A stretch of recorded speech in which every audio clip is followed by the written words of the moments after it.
In today's video, I'm going to teach you how to delete a Lyft account.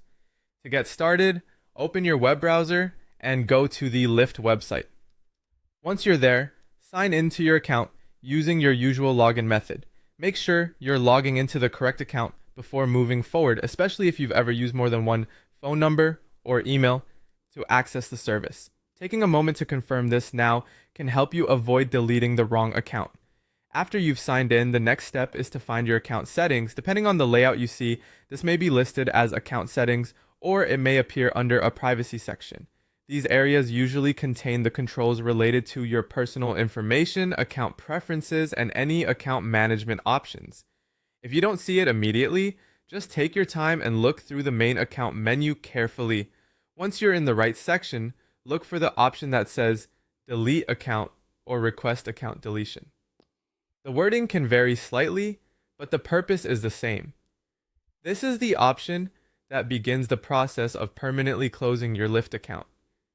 Before clicking it, it's a good idea to pause and make sure this is really what you want to do, since account deletion may remove access to your ride history, saved preferences, and other account-related data. When you're ready, click the deletion option to continue. Lyft may then ask you to complete a verification step. This is a normal security measure designed to confirm that you are the actual account owner.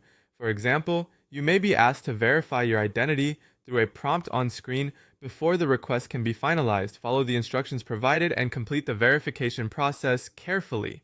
After verification, confirm your request to delete the account.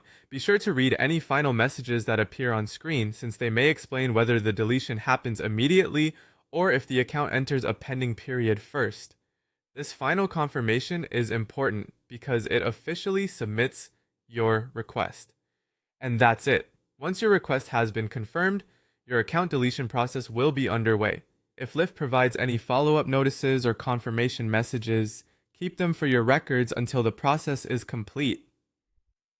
Thanks for watching, and I hope this walkthrough helped you delete your Lyft account quickly and easily.